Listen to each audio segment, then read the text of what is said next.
is 10 o'clock. This is the Courthouse Restoration Project meeting. We're meeting in the Central Jury Room. It is Tuesday, July 19, 2011. And the first item on the agenda is to go through the agenda that from Stoddard. And Lee, you're on. Thank you, sir. This is progress meeting number 37, July 19th, 10 a.m. Sign-in sheet is going around. And safety, we're good there, no problems. Looks like our next meeting is August 2nd, 10 a.m. here in the Central Jury Room. 2 week look ahead, there's a whole lot of stuff going on.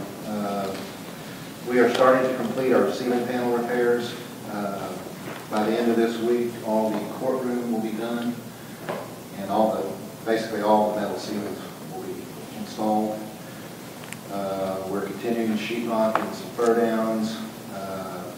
We've got some of the slot diffusers sprained out in the courtroom, about 3 of them. The rest of them will be done by the end of the week.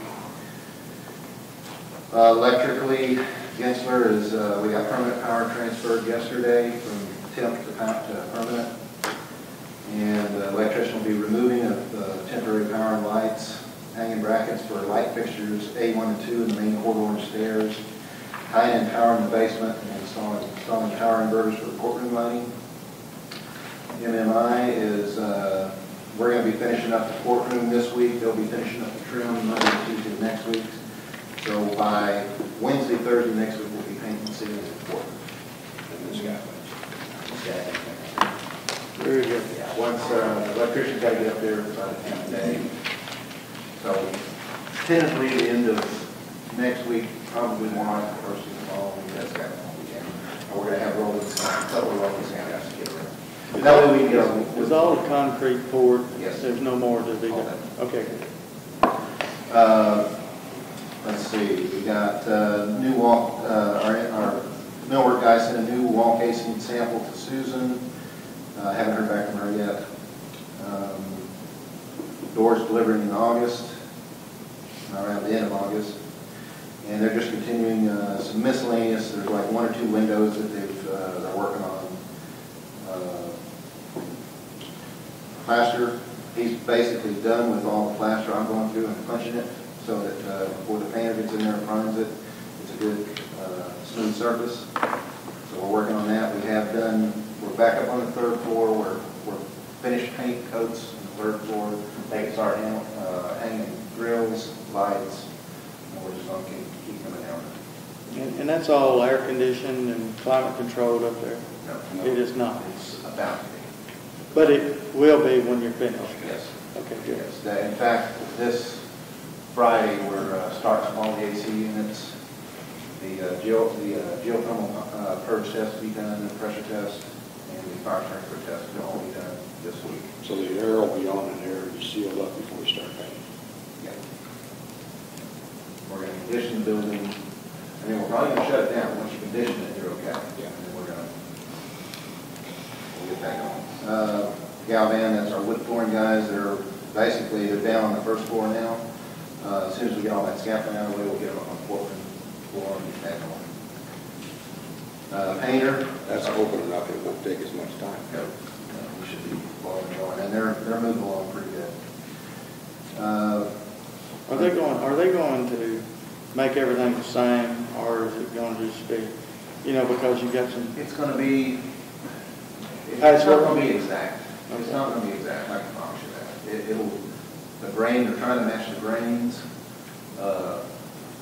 Wood that you got 100-year-old wood that's been trafficked on, and then you got this. It's just going to be a little different, but they're going to blend it in as best as they can. What's it's going to be colored in? The quarter. I thought that's what you were talking about. Yeah. All over. I know, but those 5-inch boards and 3-inch boards. Yes, I can't remember, Jeff. I haven't looked at that courtroom plan yet. I think that's all getting switched out. It's all different sizes. Yeah, we are. I'll have to. That I don't think there was anything determined on what was original, and just deeming that was original, and I don't think it does get switched out on the different sizes. I can't remember. I don't think the size of the gets switched out. No one can come up with a definite reason why it's like that, and so it doesn't need to be removed until it's known that was replaced at one time. And if it wasn't replaced, I think this value would probably want to stay until someone can come up with an old meeting minute somewhere or something that would give great credence to it. Is that something that we need to put to bed as soon as possible so that if we're going to need to move in that courtroom? Well, I is mean, there even a question? If Susan doesn't know which one it was, then we ought to be able to match whichever one we care to match. But I think it goes reverse of that thinking. If you don't know if it was ever switched out, then you leave it alone. And then you leave it alone and don't change it. Well, again, it's going to be covered. Is it all going to be covered at that I don't point? think I don't think it's all Just going to be down the covered. center. Because it's only the center going on in the regular. So it tells a story, I don't know, of some store's, approach. No one knows what the approach of it. And that's typically the store approach would be, if you don't know, then leave it alone. Okay. Painter, like I said, he's third floor, he's in the courtroom, painting by 729. I've got a meeting with the stenciling guy that's going to do all the block replicate stenciling and the decorative stenciling in the courtroom tomorrow. I anticipate them being out here sometime the first week of August to start all their work in the courtroom. Lee, was there ever an answer to the question we posed that day up there, you and I were going to, about that pillar? No, we can bring it up though. Susan THC has requested that just on one side of the pillar, that it be left as is historically and just kind of sealed. Looks like A little more removal got done than we wanted as far as paint removal. So it's not a very attractive looking deal. no, it looks like But- it threw a bomb. It actually wound up being, it was supposed to be one when you walk in, you don't see it. Right. It was one that was on, like when you walk in, it was to the right. Facing the front side on the road. Yeah, and it was to the right facing, and that was the best corner, where it wasn't chipped up so much. And the one that got done was the one that had the horrible corner, and something needs to be done. So, but our thoughts were maybe you might entertain this. Maybe we don't say that going all the way up, but maybe when you get to the top where you see that stenciling. That's what you and I talked about. Yeah. Leave that original. And that would be something we have to run by THC. Need to do that pretty quick, because you're going to be in there with paintbrush for a while. That's right. That's something that we need to probably get with her a little bit. So, I appreciate your input.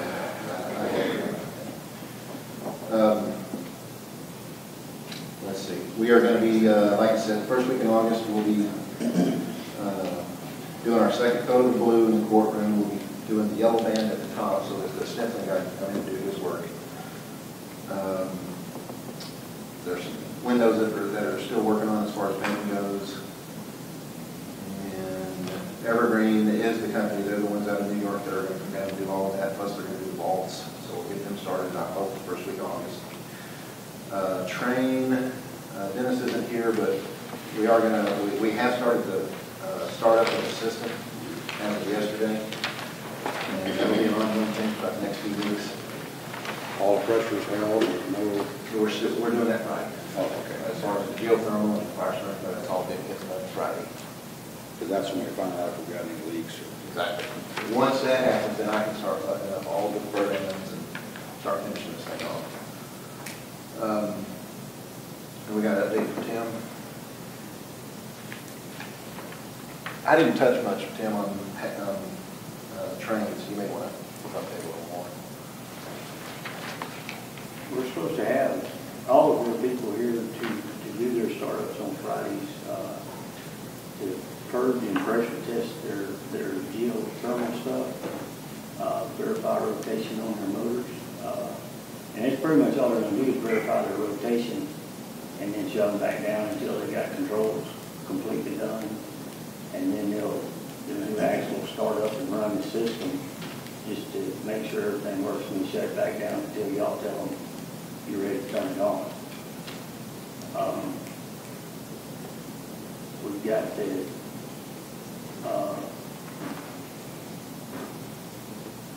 concrete is out getting, the sidewalk bill is out getting specs up for the bid and getting a bid on it. some conversations about some grass and some irrigation, and it all seems to be going good at this point. What was the decision on that sidewalk move you and I talked about? I did move it on the plan that I gave to the. She had no problem with that? Or did she know? And asked her. Okay. Well, that's what it is.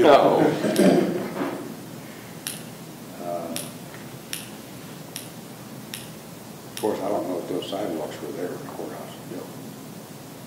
Those were hitching posts together. But that makes a lot more sense having that. That's what, north side? Yes. You see the old pictures? It doesn't look like there's any sidewalks. I didn't see it. No, the horse rails are pretty close to it. We have started, we had a few phone calls about the trees, so we have started watering the trees. We got one of the fire departments bringing brush truck by every morning and squirting some water on our trees. Since we don't have a sprinkler system down there. Okay, next step. All right. I have several things, Commissioners, that as we're moving into this phase of the project, the technical side is going to pick up steam, towards the closeout of the project on certain things. I'm going to start with the inside first. Visual Innovations had a local company set up the grills for the speakers in there, and those have been put into place. Lee took a couple of pictures yesterday, and then I sent those over to Visual Innovations to let them know and get their thoughts on it. Tim and I looked at this. We thought there was a little bit of gap around the edge of the wood, because the wood surface is not a perfect surface. It's not a perfectly round coat that comes right there, since it is boards that are put together. So it's kind of a tough spot to put just any kind of grill. So I'm working with Lee and with Tim and with Visual Innovations on how we're going to be able to compensate on the edges of that metal, whether it's some sort of a very minimal trim piece that could be painted to match. The metal grills seem like they're the best fit because it should make that disappear as much as possible because it will be painted to match. But we're going to have to come up with something there to help, Flange. right, and we want to make sure, Jeff, that that's going to be okay, with THC, that's not going to cause a problem there as far as having some sort of a very minimal border around the edge of that. But I think it'd be necessary to keep that from looking like it has any kind of a gap. Right. Yeah, a minimum profile plans to eliminate this unfinished joint. You think TNC would go for that? Yeah. Because if that's the case, we need to get the plan. because the thing that we're up against is that as we're moving forward, Lee and I were discussing this yesterday evening whenever I was down there with Lee, everything now has to move. Anything that happens has to be expedited almost. Each part, because now people are waiting to trim out, and that is what can kill us on this. We want to make sure that we're not holding up. What's the option of the flange? Well, it looked like it was very, very small. I mean, Lee, when you were up there, it was about 8 inch. I don't see why that'd be a A problem. whole lot. No, that's it. And then make sure, but we wanted to run that past before we get to the point where they're ready to paint and do that. Tim, do you got anything to add into that 2 you? weeks. That's actually quicker than 2 weeks. Do you got anything in there? With what you're just now saying, I think a small piece of, takes a tin and bend it into a angle, 90-degree angle.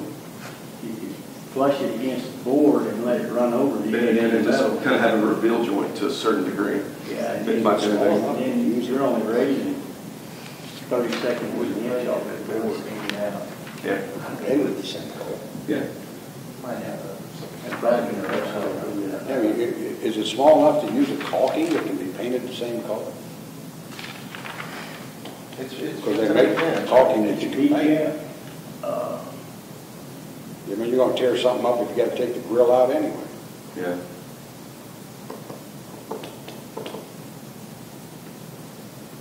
And an eighth of an inch is not much. Right. It doesn't seem like it's enough to build an apparatus for. Right. And it's only on the visible side anyway, which would be the bottom side toward the room. Right. These flush mounts.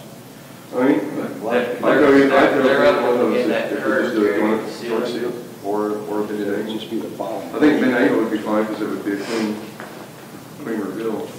Yeah, it would, even if it was square up, what they're looking at. Right, it's going to press, I mean, it's going to press out a little bit when you make up the joints. It's going to make holes. Right. That way Yeah. they'll cover out of there. Well, they're just talking Well, let's try one of those and see if it looks good. If it looks good, let's do them all. I bet you it will if it's like, if you're talking about it's tolerant. One other thing on the floor boxes, we've been working with Tim and Gensler on the floor boxes, making sure that all of our floor boxes are getting in, that they're getting installed. At one time, the plans had called that there was going to be an electrical box in the floor and a data jack in the floor, which was ridiculous. We've combined that, and they're going to be able to put their electrical in the same box, but we're having to get a custom plate so that it'll all fit in just one box. Commissioners, I think that is the best thing to keep from having multiple holes in every floor in there. And I'm working closely with Tim on that. We're staying on top of that, and I'll come back to you and keep you updated on that, of where we're at. Visual Innovations has been very flexible with us, trying to work with us so that we can all live in that same space. So I think we're doing very well right there. On a little bit different note, there's something that I've come up with that I think is we're at the point where we need to take this on now. The fiber that feeds that building, at the age that fiber is, it's been pulled in and out of that building probably half a dozen times now. And I'd be lying to you if I didn't say I had some concern about the viability of the fiber. I just want to make sure that it's going to be good, that I don't come up at the last second with a problem with an old fiber. I got a quote yesterday from a company to go ahead and re-terminate that fiber and to do a full fiber spectrum test on it. And to re-terminate that fiber and run a full spectrum test runs $3,000 to verify that fiber is still viable and that it's what we can continue to use. If it is viable and then we're already terminated, we're ready to go, we can put the fiber shells in. There's some of the things that were not in Visual Innovations scope because it had to do with us and pertaining to what was going to be coming down the pipe from Boone County. With what we put in the building, and considering that it's all new and current technology, I think it would be stupid to not have a termination we can trust, and let the outside potentially be the problem. So. Well, if something comes up, what I want to avoid, Commissioners, that at some point we find out that the fiber was nicked during the process of the wells construction in there somehow.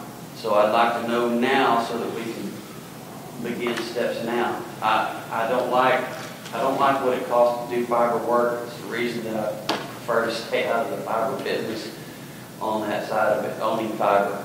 But if we're going to have that fiber there, it's probably best that we have it checked and tested out and make sure that we're going to be good to operate, because we do have some pieces in there that we have to have.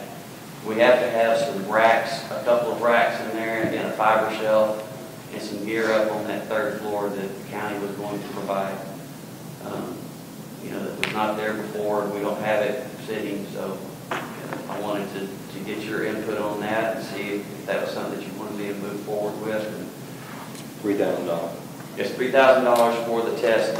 If we go ahead and start installing the racks on the third floor, Commissioner Ferry, I think that with the racks and the fiber shelf to have the shelf and the gear there so that train can mount their stuff to the wall for the BCU that will be mounting to the wall to tie in, we're probably looking around $4,500 for the racks and the shelves and everything. Besides the 3,000. The 3,000, no, 3,000 for the testing, add on about another 1,500 for those racks and the shelves.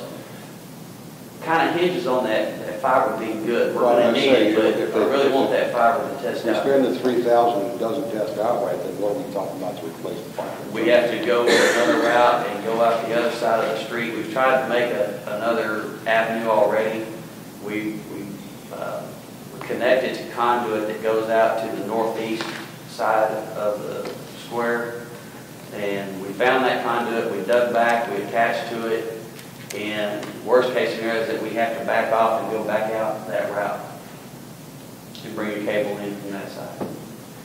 I say no to the test. Yeah, obviously. It's age fiber, I believe would probably be best off. That's my recommendation. Is that the motion to approve? We can't I really. didn't know if that's something that can be added as a, We can do that. In the court Tuesday? Yeah. we do that Tuesday, Yeah. bring it, put, Yeah. so have Mary put that on the Yeah, agenda. yeah, go ahead and get it expedited and get it. Yeah, ready to go. are you gonna have Mary do it? I'll do it. Okay, thank you. Get it expedited and ready to go so we don't hold these guys up in the place inside. Other than that, Lee, is there anything else? Well, we can do it now under change orders. Yeah, we could. Motion to approve, let Jackie go forward with the checking out the fiber optics and mounting the shelves. Okay, we have a motion by Commissioner Berry, seconded by Commissioner Roan to spend the $4,500 for the re-termination of the fiber and testing And then we rise. and the new racks. All in favor? Opposed? Motion carried. Thank you, Jackie. That's the key for that. Never mind telling me. Never mind telling me. Put it on the agenda. Are you good? Yeah, it's off. Good. Thank you very much. Dennis, you got any, we've already kind of been through the 2-week look ahead, and we've talked about startup and what's going on this Friday as far as. Starting that process? Yes. Yep. Anything you want to add? Only thing, there's some sensor wells, that's one of the things I was looking at. Got some sensor wells we need to make sure get installed. I think it was overlooked. Oh, really? Where are these going at? On the, in the loop pipe, DP sensors, I think it's not a big deal, just run through it.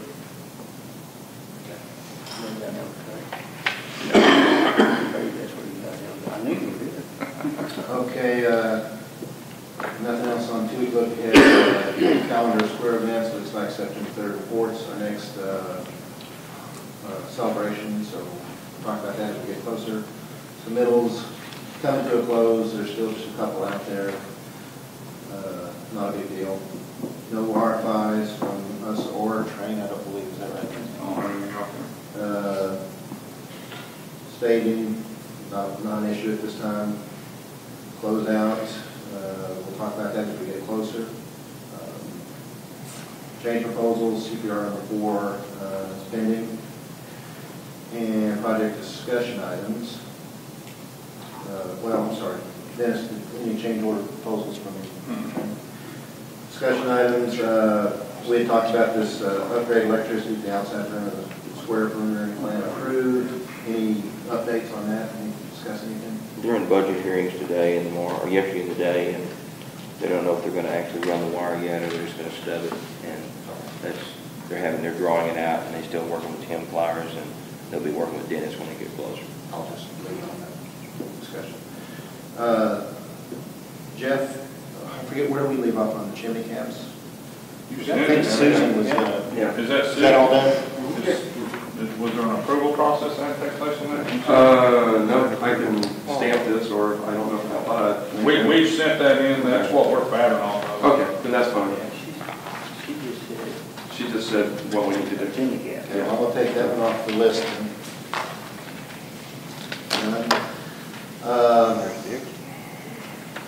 Here we go, we're talking about the commissioner bench, and I think Jeff has submitted. So we can discuss that. What did she, I know you talked to Susan. Yeah, And she, you guys have an agreement on something? yeah, this was the last go around on what I'm submitting today. This is what we have. Yeah, this is what we had, this is what I wanted modifying, that she took exception to. Right. And this is what, that she has wound up approving if this gets approved. I think there's still a few things we could tweak on this. It's better than what we had originally, I guess. A little bit more room. She took exception from how the whole bench goes from railing to railing. And also then there was a step up for the judges. Here we don't have that, correct? Yeah. Here we have just a flat platform all the way across, and then she wanted up changing these corners. So what she was wanting to do is even take this in actually further from this door point here.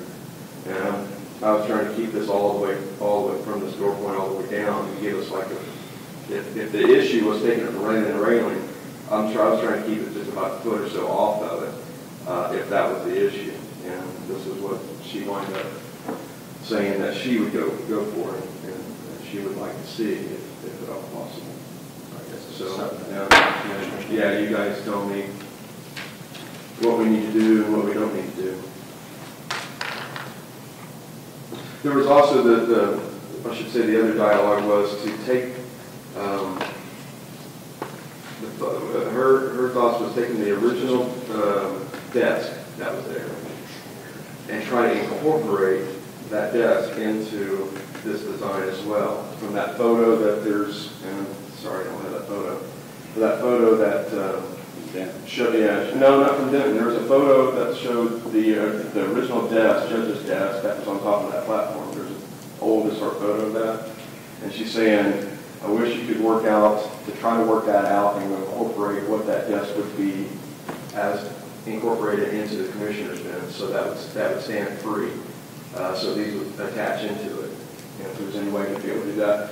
The photo's very, very fuzzy, and I can't really make off any details off that. Why didn't she just do what we asked her to do and go over on the north side and let us put a velvet rope around and build a platform, put that desk on it like we asked to do for historic value? For roping it off as museum quality.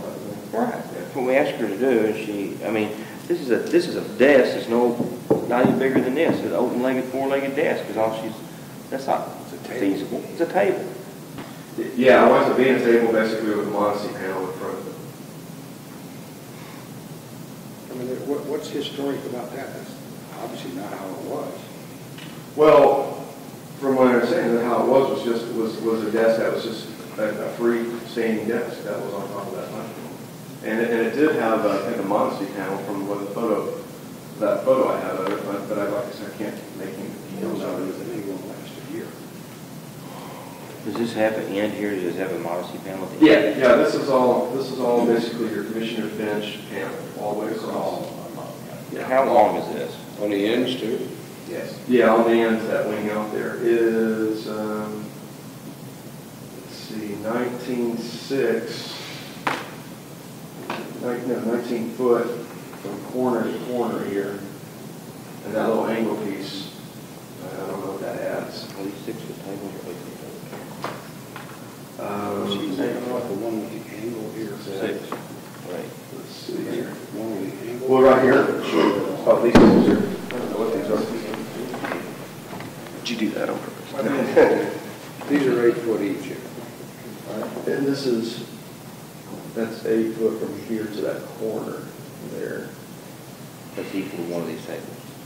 Yeah, well, not quite because it's a little curved, but it is 8 foot from this point to the outside part of that corner. Not quite. These are like little 6-inch corners here. This is 5 foot.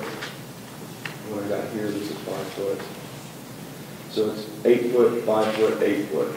And that 5 foot, I don't know if that's actually supposed to be 5 foot or not. That's what I plugged in for the judge's bench. Like I said, if she wants me to replicate that original judge's bench, but I don't have any way to nail down sizes or dimensions off that. I think it's an interesting idea to be able to show that if possible.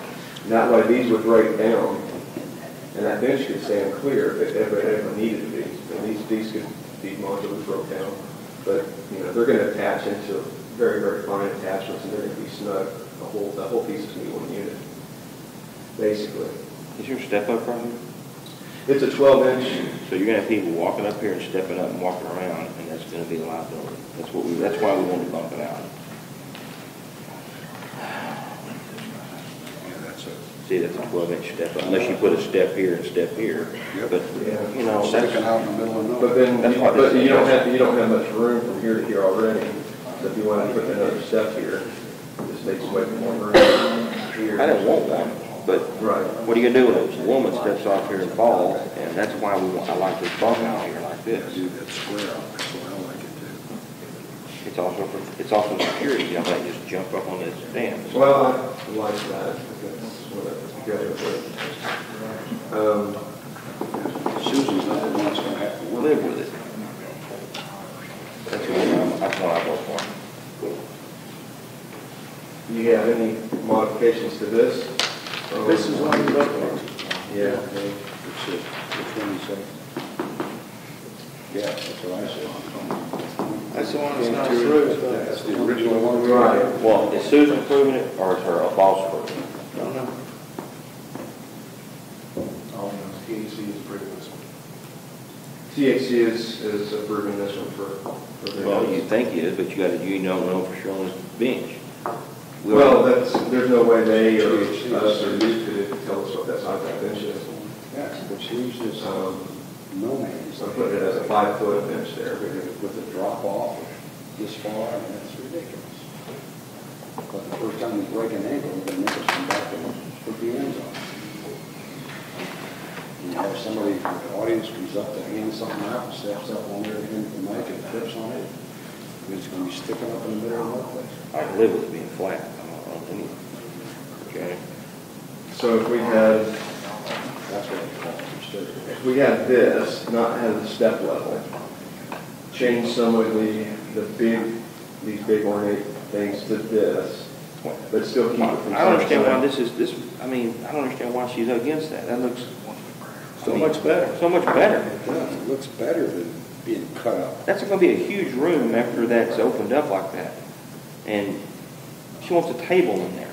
Yeah. We've already had this A little discussion. spindly leg, dumb looking. Well, this is all going to have Morrison panel on front of it. This too. I'm looking at the set scale. Yeah, this is all. But this looks a lot better. You want it to be a workable courtroom, your JP's gonna sit here, and your county judge is gonna sit here. That's pretty close to Denton. That's exactly. Well, this is from our discussions we were once before on Denton. I want to putting this together. Then that's what she's already approved. No. Because this is the one that she said she didn't like. She didn't like it going from railing to railing. And then also this shows the step up for the judge's bench here too. So it had a 6-inch step up here for this one. Right here, these little marks right here, the step up and this and this. So what she wants to do is take this up flat all the way across. Okay, we'll take it flat way across, but leave it like this.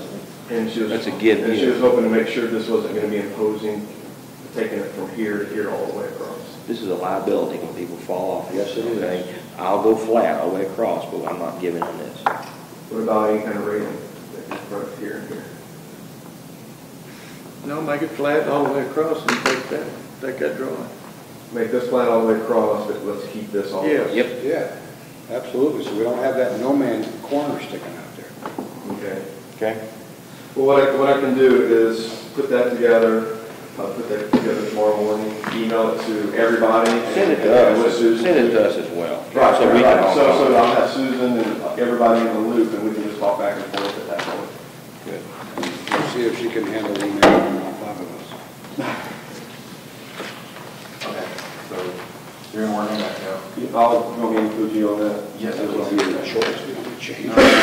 Actually gets us to number 4, railing and basement stairs. This is one we talked about last. Everybody voted that, hey, we need to go back to the original. The basement. We're willing to, where the stairs go down, we got that. It's gonna cost, if we do that, it's not on the plans, and train, I don't know, the sprinkler guy is gonna have to add a header. If we do the sheet. If we do the sheet rock and the plaster. So we, Stoddard has agreed to, we'll go ahead and provide a metal railing there, whatever Jeff comes up with, as long as it's not just crazy. At no additional cost. So instead of doing the wall, as it's shown, we'll do the railing. Is it because with the railing, the water can go through it and the sprinkler with the wall can't, so it certainly makes. So what we have is just you have to have these little 4-inch spaces here, and we'll just do the railing this way with the mesh. That's fine. Go ahead, you've got a balloon cap, top railing, basically the same cap that we're using outside. Well, let's have a motion to do that. And, It's not going to be anything fancy, it's not going to have your initials in it or something. yeah, it is. It's reasonable. Motion to allow Stoddard to change the railing at their expense, due to the fact that we won't have to add sprinkler head. Back to metal. Yeah, back to Second. All right, have a motion by Commissioner Barron, seconded by Commissioner Bone, to put a metal railing provided by Stoddard at no extra charge in order not to have to put an extra sprinkler head in. All in favor? Opposed? Motion carried. Outstanding. Okay, that's all I have. Okay, good. I suppose is it Leonard and Mike's fault that some of these don't go as smooth as some do? Could be. Pretty smooth. Steve right there. All right, you keep Steve. 2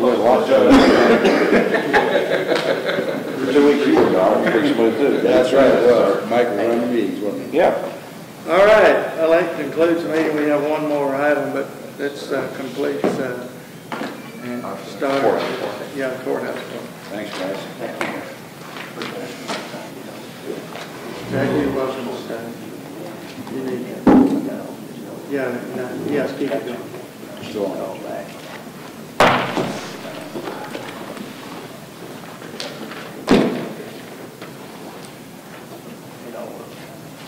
Good luck, Jeff. Don't show us. Right. We're going to see what kind of sales in the yard.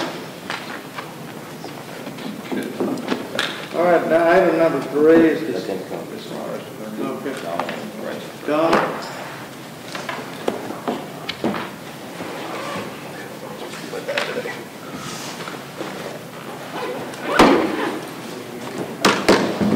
Thank you, Jim.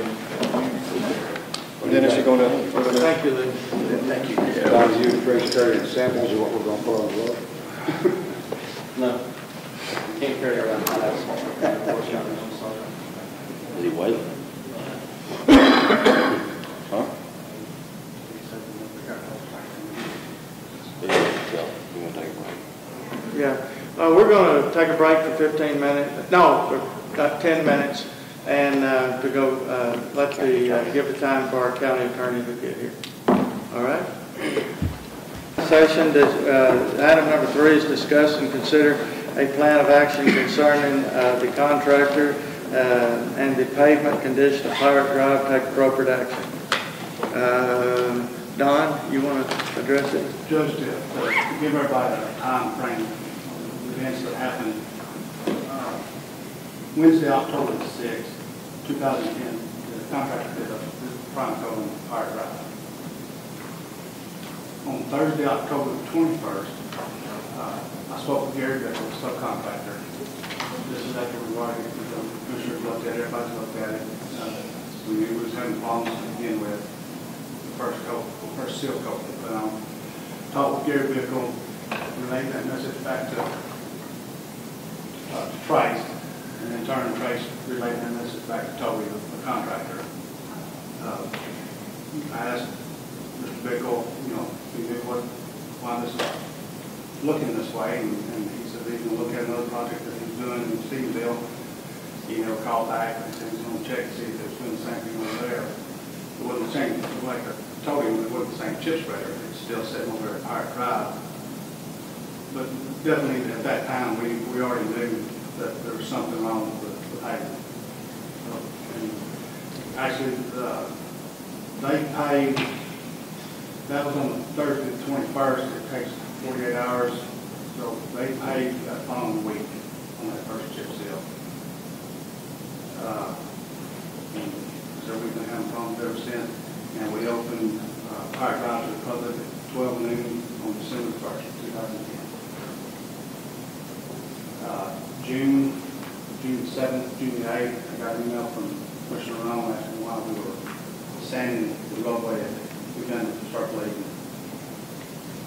And from that point on, Tracy relayed that message back to Toby and let them know that we're out here sanding this roadway. I'd interject one thing, that in April, on April 2nd, April 7th, we did have another meeting with JMC contractors out there regarding some places in the road that had pushed and where the pavement had failed and needed some patchwork prior to the county beginning their sanding operations in June. So there were actually 3 subsequent meetings or discussions about the condition of the road beginning immediately after it was laid down. Then the springtime after it had been open to traffic for 5 or 6 months, and then the summertime when the pavement started moving so bad. It's only at the 7 month plus right now. Correct. It's finished in December. Well, it was November. yeah, right about November 1st was about the time that we were open. Yeah. Where I think the point is that from the very get-go, there were conversations about the condition of the paving and how it wasn't put down correctly. From the very get-go, Leonard and I met with Trace and Dawn out there and said, when you chip sealed it from the north to the south, it lay like it was smooth. When they chip sealed it from the south back to the north, it was skipping. Yeah. Then they came out and they took the roller and they rolled all the gravel off of it instead of dragging it or whatever, and they rolled it off. But I've been in 2 meetings out there with JMC and Bickle, and he's been aware since mid-October that the county's not been satisfied with that job. And it's their contention that they built it to county specs, is that right? No, to engineering specs. The engineering. Yeah, and the engineering specs are the county specs. Just to kind of briefly explain, chip seal paving operation is largely dependent on contractor's skill. It's not like you're putting down 6 inches of concrete that you test from the lab and you can put it down to very controlled circumstances. The contractor has a lot of variability in the way that they do it, and it really does depend on their craftsmanship and their skill. Spreader rates for rock span different application rates. Application rates for oil is variable depending upon the conditions that are in the field on that day. Nozzle heights above the gravel. There's a lot of contractor skill that goes into the chip seal job. Oh, go ahead, Trace. Well, what I was going to say is I'm not sure that there's any one thing that we can point to if they did this wrong. I mean, I can't say they used the wrong kind of rock. I can't say they used the wrong kind of oil. I can't say that their application rates were right or wrong. I think what the position that we're in is that something is obviously wasn't done properly out there. I'm just not sure there's something we can just say, this was what was the problem. Well, from our side of the table, I'm not certain we have to say what was the specific problem. Mm-hmm. All we know is the results are not satisfactory. Correct. And, we got a road that within 90 days of when we opened it, started coming apart. Blue Bonnet's basically the same thing, right? Blue Bonnet's exactly the same thing. And it's okay, right? Well, Or close enough. chip seal was never, in my opinion, done to what Don's Group standard. Chip seal, I thought, was shoddy work from the get-go, because if you look at it, well, we allowed them to shoot that in 2 different times, because Blue Pirate was the first one we started, and we let them shoot both layers of oil. Blue Bonnet, when he put it on, he just shot it the first day and came back and set the second coat of chip seal on. Okay, because he said it was getting to be too cool of weather in October. Right. Okay. And that was up to JMC. It was their contract. But that road's not acceptable. I mean, it's pitiful. We wouldn't. My question is, if you take a road bond from somebody, you expect them to fix the problems with it when you take a road bond, and we've held $100,000 of retainage out. I don't understand why the ball's not in our court to fix it to our satisfaction. One reason, and I can defend the reason it meandered, was asphalted, was the poor workmanship of the subcontractor for JMC. I mean, Bickle is pitiful. And so that's one reason we knew the traffic counts on Meander was going to be higher than Pirate Drive. We went with the asphalt. I can defend that. Because if we put the shoddy workmanship of the chip seal they put down on Meander, we'd be in the same boat today.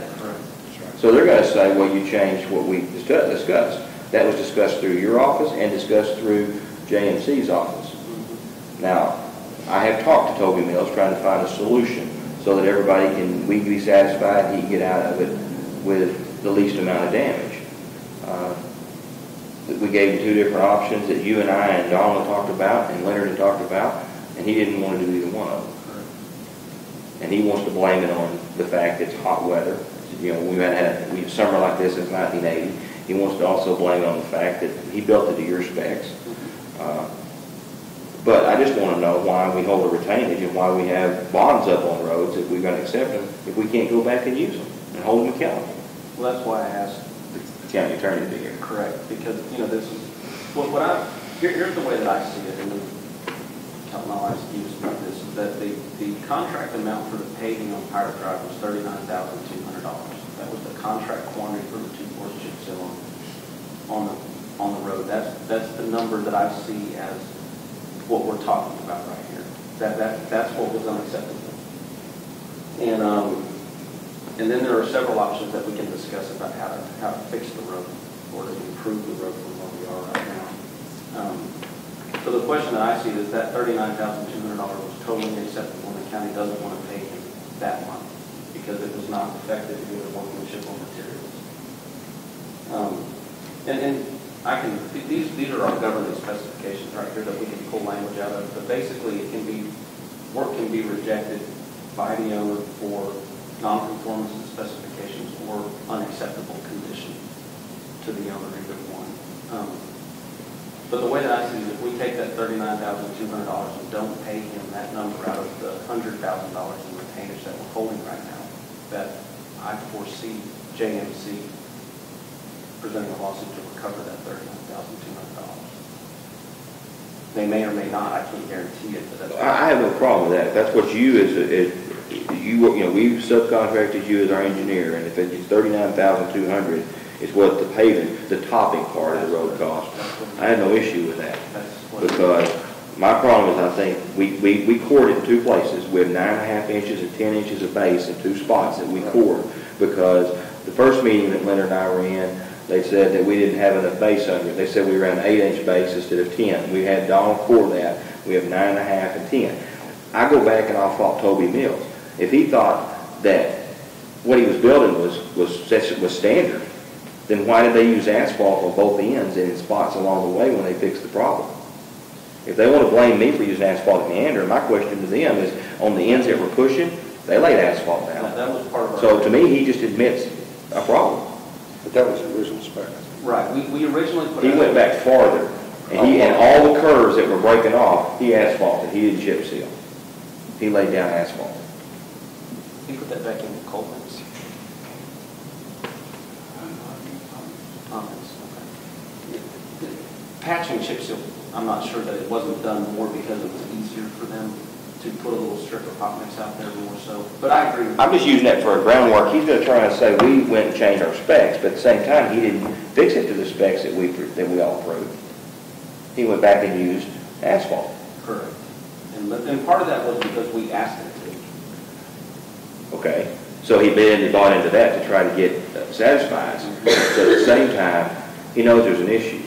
And the problem is, he says that these roads are bleeding all over Texas. Well, they may be, but at the same time, we've been chip sealing in 2 areas of my subdivision, and it's not bleeding to the same extent that Pirate Drive bleeds now. Correct. He said it's because it's a new road, and after we have an oxidation period next fall, it'll stop. It's taxpayer money. It's not acceptable. I wouldn't accept that on my driveway. Right. I'd be in a lawsuit with him myself if it was my driveway. I would not pay that final bill. I'd just take it to court. Right. And I think that's where we are right now. Okay. I really do. I think that the road is unacceptable. There are arguments to be made on both sides about how we got to this point. But right now, the bottom line is the county, the way that I see it is from this very first email from Don on October 22nd, immediately after the paving was put down, the bottom line that he wrote was, I couldn't recommend or foresee the Commissioners Court accepting the payment of Pirate Drive. I then forwarded that email to JMC on the same day, October 22nd, and I said, I made it clear that the county would not accept the road as it is. So from The get-go. October 22nd, Been saying the same thing. we've been saying the same thing. That's right. And when we had Since you and our, I's first meeting. right, when we met out there in April, to do this patchwork that we were just talking about, believe me, Steve, you made it very clear that the county was not going to accept the road as it was out there, and that you didn't want a patchwork. And then, here again on an email that you sent, Steve, on April 7th, the last line was, I am not satisfied with the work that the paper did. So this has been documented through email chains and through conversations that the county's not happy with the work since the very beginning. And you're right, the only argument that JMC has ever come back to me with is they did it for spec, which I believe they did, and that there is so much more truck traffic on that road than maybe what was originally anticipated, and that's another reason why the road has been suffering so badly. Our counter argument to that is there are roads all over Hood County that are chip seal roads that have a tremendous amount of water truck traffic. And have had for 4 years. And that built into our standards, text dot standards. Materials, yes. They use grade 4 rock appropriately. So we use text dot material standards. I can go back to 2 roads in here that tore up. 567 was done by the same contractor, and they've had to tear it up and plow it up after he finished. I'll debate this in court all day long. It's not fair to the taxpayers just to walk away and write this man a check and say, we'll fix it at our expense. Then that's where I think the county attorney needs to chime in. The contract amount for the topping, the 2 course, was $39,200. We're withholding $100,000 worth of retainage. We couldn't, the way that I see it is we can continue to lean on JMC to fix it, which I don't see them doing, or we can simply write them a check back for the difference, about $60,000. 60,800. Exactly. Or whatever the exact amount we owe. And then tell them to take whatever action they think is appropriate. And then, the county can then use that money to fix the road. And I don't believe that putting meander in the top mix was anything more than the result of the poor work on Pirate Drive. We didn't want to have these same conversations about meander that we were having about Pirate. Plus we knew it was going to be twice the traffic. Well, I think the Pirate shows the numbers are up there, but at the same time, we had issues at both chip seal jobs. At Blue Line, I can bring a witness that says they laid their oil out and they didn't go right behind the chip seal. They went in and then went up the hill and then went and got the truck and then laid it. That oil's cool. I could bring that witness forward. That's not how you chip seal. That's correct. And that's how come I was saying it's a lot about craftsmanship. That's right. This man worked with about a 3-man crew on these jobs, and he'd lay his oil out from here for a 3/4 of a mile or half a mile, and then go back and get his gravel truck and lay it. And Leonard jumped up and down and went crazy. He's not here today, he's at the doctor, but that's not the way you chip seal. Correct. And that's why I think it's a craftsmanship problem. And the difficulty from our side is going to be, they're going to say they used the right kind of oil, and I agree with them. They're going to say they used the right kind of rock, and I agree with them. It was application that I believe is our problem. And the specs have a huge range. You can put down from 0.20 to 0.40 gallons per square yard of oil. Well, if they put down too little, the rocks don't grab and they end up chipping off. If they put down too much, we get this flushing problem that we're having. The rocks aren't seated and bonded. They're kind of floating in too much oil. And it bleeds. And it bleeds. Well, but then he went right back, and instead of dragging his broom, as one of the local subcontractors here said, he should have drug his broom if he had an uneven spreader bar, and you've got a pile here and a blank spot. If you drag your bar, it'll make it smooth. He spun it all off. If you went out there on October the 25th, we had half as much gravel in the ditch as we did on the road. That's exactly. It was all burned up. And I'll testify to that. I went out there and saw it. I went out on Pirate Drive 15 times because people were calling, just raising Cain, the workmanship, thinking that the county did it. Well, and then, yes, I agree. Okay. And I believe that we'll end up fighting with them over this $39,200, and we'll have to bring all those. I guess they get in line with the city, they're fighting on $5. Yeah.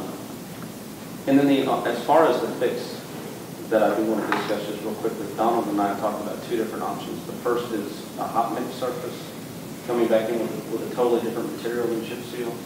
And the second is a slightly different chip seal.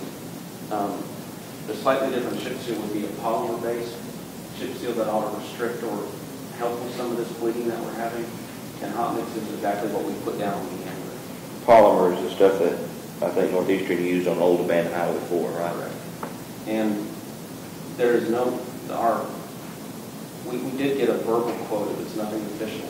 I don't want to say that anything is official, but when we talked to Northeastern Papers about the project, I think we were at $34,250 to do a third coat of chip seal using a polymer base. And the hot mix for the materials alone, we were at $45,000 just in materials.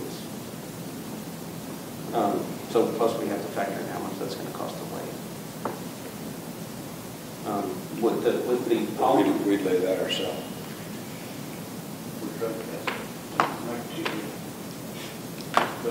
Both of these alternatives, hot mix wasn't put in there to make it more durable or anything like it. That's two options we've got to cover. right? And then the hot mix is more expensive. It will be a better product for fixing this. The polymer, no matter what we do, we've got that oil in the road. There's nothing that we can do to get rid of it. You know, Donald's been sanding it with those sand-edge shaft for the last 6 weeks, and we still haven't killed it yet. Here's the problem is, I'll tell you as well, and you asked Donald this question, he came to me. If we don't sand that road, it's us and him that get killed. Yeah, I agree. I've called JMC at least twice myself, and you don't get a return phone call within an hour. We got people driving on it that are mad because they're slinging oil on their brand new cars. So we have to respond and react, and I can defend that as well. I agree.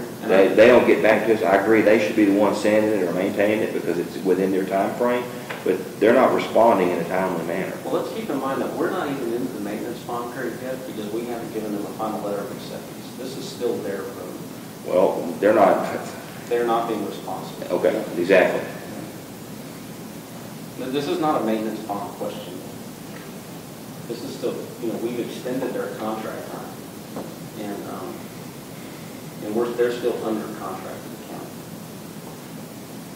We'd never know. Yeah, it's been very disappointing.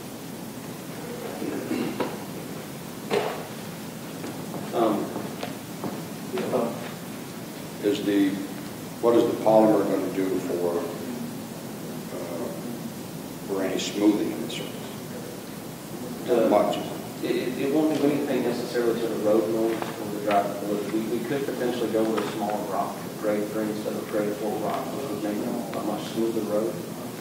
But I think we would probably have more problems with bleeding than if we went back in with a grade 4 rock. Plus, you'd have winter problems potentially. No, not necessarily. It's just if our goal right now is to kill the bleeding, then we want to go back in with a grade 4 rock. And polymer, like I said, that oil is going to be there.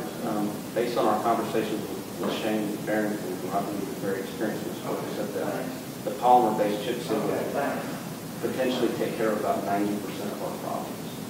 Now, those hot mix would take care of 100%. I mean, But it seals it all. exactly. Now don't get me wrong. The oil may potentially still weep its way through the hot mix, but I think our problem would be more with what they call shine rather than physical liquid oil.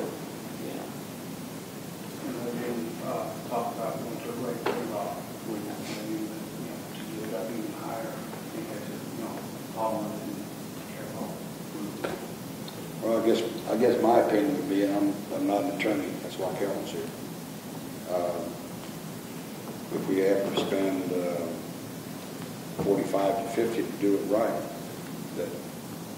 that we use that maintenance bond to do it. And settle it in court. I do want to quote one thing out of our specs. And this is under workmanship warranties and guarantees.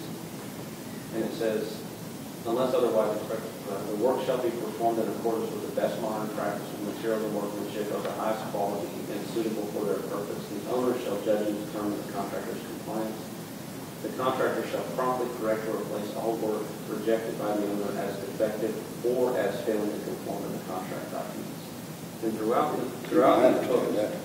this book, it uses both words as defective or as conforming. So the way that I read this can be rejected for either one. It either doesn't conform to the contract documents or is not acceptable to the owner.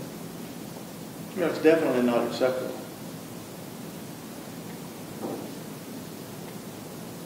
Not when you have to put sand on everything.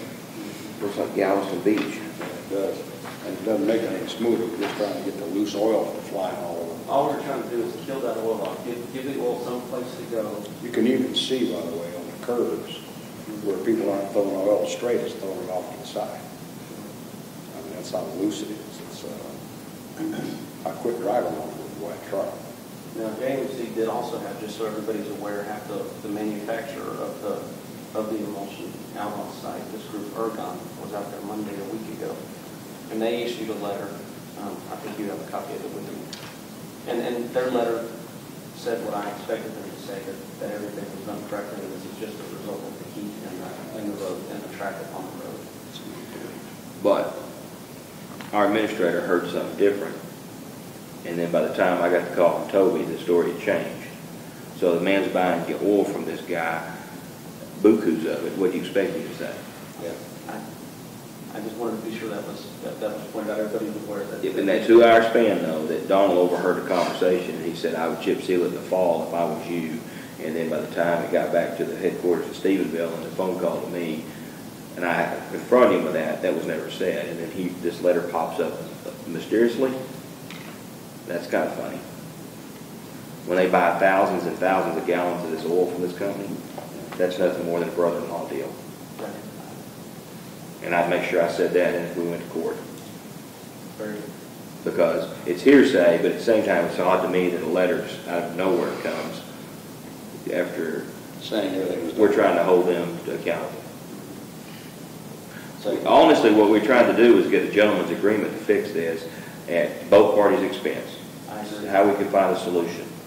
And we've agreed to ask them to help meet us halfway, and they're not even willing to do that. I've asked the same things in my conversations with them. Okay. And they've just failed to respond.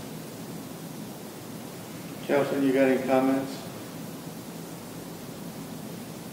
Not yet. Good move. Okay, Kelly, I guess my question, if I was going to ask a question, though, is if we, I agree with what Tracy's talked to me a couple of times by phone and by email and then Dawn.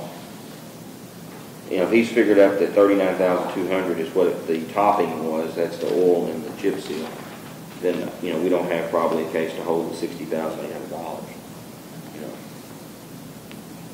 But that's when we're going to have a retainage. I mean, this was a big project, and so that's, he's explained retainage to us and why we hold it. But he said by law, I guess we don't have the right, or I'm asking you, have the right to go out and fix it ourselves with this retainage. It becomes a legal question. That's why I'm asking the county attorney. What do you, I mean? Looking a little closer, I might want to. Okay. I wouldn't venture a guess at this point. So I need to look at some law, and I need to look at some cases to see if there's a chance of going before you even get to the maintenance bond, getting into the retainage and all this. You know, there's several things that have been said that need to be put in line, put in order to see just exactly where you're sitting. Do you need copies of anything that he referred to this morning? Well, I think Donald was giving me a copy of part of it. I'll just get with Donald and see what all we need to get. If we do need things, we'll get them. Well, then I'm not willing until I hear from my county attorney to pay the retainage, any of it. I agree. Okay.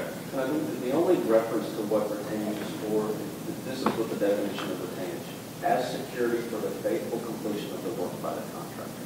I need to do it. You won't even return the phone call. And we, I mean, you know, that's, to me, You need to document not returning calls and everything.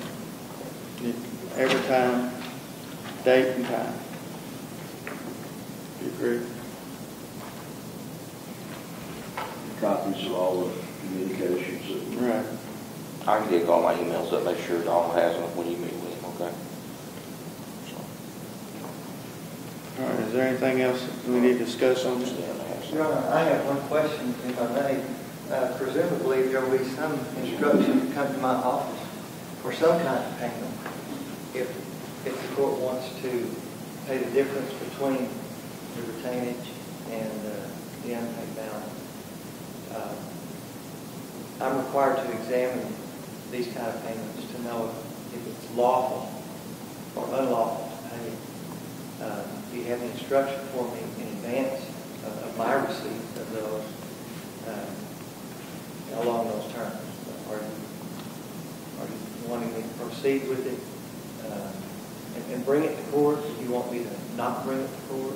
Well, I only speak for myself, but Donald's sitting on the bill right now, ready to turn in, is that correct?